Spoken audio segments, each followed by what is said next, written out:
Selanjutnya kita beralih ke pertanyaan untuk calon wakil gubernur nomor urut 3, Bapak Rano Karno atau Sidul. Untuk itu kami persilakan panelis Dr. Didi Soharyanto SHMH untuk mengambil undian pertanyaan subtema ke-6 dalam fishbowl.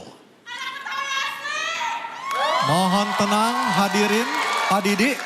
Oke, dibuka dulu, silahkan. Subtema tentang apa yang diambil oleh Pak Didi Soharyanto? Problematika Gen Z. Problematika Gen Z. Selanjutnya Bapak Beki Mardani untuk mengambil undian daftar pertanyaan dalam fishbowl.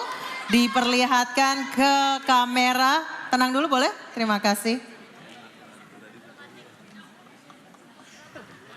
Problematika Gen Z huruf A. Huruf A. Oke, A yang paling depan. Oke, masih tersegel. Baik. Kita lihat bersama. Oke, silakan. Sebelumnya kami ingatkan kembali kepada para calon wakil gubernur untuk mendengarkan dengan seksama karena pertanyaan tidak akan kami ulang. Pertanyaan untuk Bapak Rano Karno atau Sidul adalah, Badan Pusat Statistik melaporkan per Agustus 2023 tingkat pengangguran terbuka di Jakarta mencapai 6,53% atau 355.000 orang. Pengangguran ini didominasi kelompok usia muda 15 sampai 29 tahun sebesar 70,37%, di mana 1 dari 6 orang muda di Jakarta menganggur. Sementara itu mayoritas lowongan kerja yang tersedia mensyaratkan usia dan pengalaman kerja. Ini berarti tingkat pengangguran anak muda tidak hanya disebabkan oleh faktor ketidakmampuan dalam mendapatkan pekerjaan, tapi juga faktor struktural seperti kebijakan rekrutmen yang kurang berpihak kepada mereka. Pertanyaan, apa solusi Anda dalam mengatasi problem lapangan pekerjaan untuk anak muda di Jakarta? Silakan dijawab. Terima kasih. Waktu 2 menit. Hampir 48% populasi Gen Z ini ada secara realita. Dengan segala strata kehidupannya. Dari masyarakat paling bawah sampai yang paling atas. Nah makanya tadi kita punya kebijakan. Untuk PPSU nggak perlu ribet kerja dengan ijazah. Tidak perlu ijazah SMP. SD sudah bisa bekerja. Karena PPSU itu cuma menjadi tim pekerja untuk menjaga kebersihan. Kita tingkatkan lagi kepada yang jenjang yang lebih tinggi, SMP misalnya. Dunia digital ini dunia yang bisa dijamah oleh anak-anak. Untuk itulah kita akan membangun balai rakyat. Di sana akan tempat BLK modern. BLK modern ini bisa bukan hanya balai latihan kerja untuk mesin, tapi bisa dengan komputerisasi. Banyak para swasta membuka sekolah-sekolah animasi. Saya tidak ingin menyebutkan, tapi banyak sekali jurusan-jurusan seperti ini. Mungkin kita akan aneh mendengar banyak anak Indonesia menjadi kreator-kreator pembuat animasi dunia. Bahkan film Avatar itu hampir 18 anak Indonesia yang bekerja di Indonesia untuk mensuplai Disney misalnya. Itu bagian dari anak Gen Z yang memang populasinya besar dan potensinya bisa dikembangkan, tinggal kita memberikan jurusan-jurusan kepada mereka. Nah itulah menjadi hotline 24 jam menjadi utama agar mereka mempunyai guidance apa yang harus mereka kerjakan, apa yang harus mereka lakukan. Mudah-mudahan dengan itu penjuruan untuk Gen Z ini tidak menjadi salah arah. Mungkin itu jawaban saya. Terima kasih. Masih ada sisa waktu. Sudah cukup, baik. Oke, baik. Baik, bisa dimulai mungkin timernya.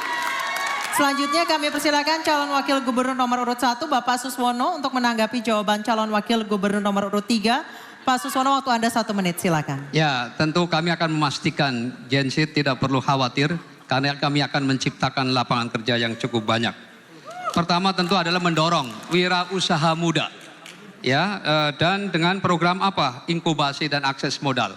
Karena anak-anak muda ini anak-anak kreatif. Asal didorong dengan diberikan permodalan, insya Allah mereka akan tumbuh kreativitasnya.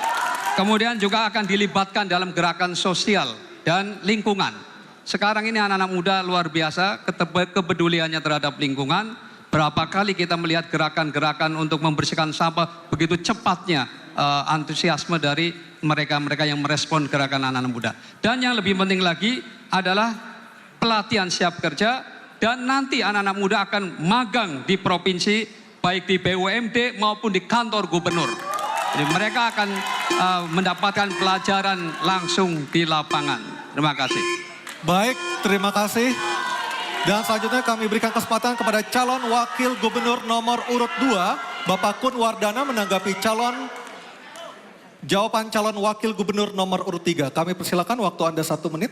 Ya, permasalahan utama saat ini adalah ketidakcocokan antara persyaratan keterampilan dari pasar kerja dan kompetensi dari pencari kerja, yang khususnya para Gen Z ini. Jadi ketidakcocokan ini membuat mereka menjadi tidak bisa bekerja secara optimal. Untuk itu perlu adanya pengintegrasian dan koordinasi yang sangat melekat antara dunia kerja dan kalangan kampus, kalangan politeknik maupun kalangan SMK, agar itu bisa match, bisa cocok satu sama lain.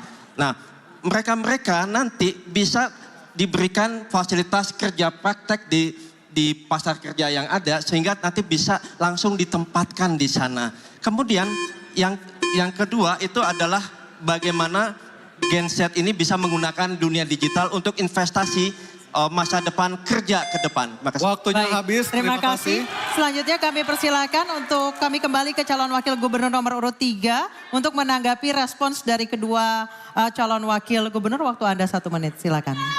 Ini memang tantangan bagi kita semua, di mana yang dibilang generasi emas akan lahir pada tahun 2040. Ini menjadi tantangan kita bersama. Disinilah mulai kita mempersiapkannya. Dengan era baru, Undang-Undang nomor 2 tahun 2024 keluar, Jakarta tidak menjadi I lagi, dia menjadi DKJ. Artinya disinilah waktunya Jakarta. Dan kalau saya melihat, menganalisa struktur APBD, DKI sudah masuk kategori provinsi mandiri. Dia bisa hidup mandiri sendiri dengan APBD yang hampir 81 triliun. Dan insya Allah kita bisa menyiapkan generasi muda yang akan menghadapi era selanjutnya. Terima kasih. Masih ada sisa waktu. waktunya? Cukup. Sudah cukup. Baik, kita berikan apresiasi untuk ketiga calon wakil gubernur DKI Jakarta. Dan kami persilakan untuk kembali ke tempat duduk Kami masing-masing. persilakan. Iya. Baik pemirsa, kita akan jeda terlebih dahulu. Karena acara akan kami lanjutkan di segmen berikutnya, yaitu para pasangan calon akan menerima pertanyaan bukan dari panelis. Dan tetaplah bersama kami dalam debat pertama calon gubernur dan calon wakil gubernur DKI Jakarta pemilihan tahun 2024.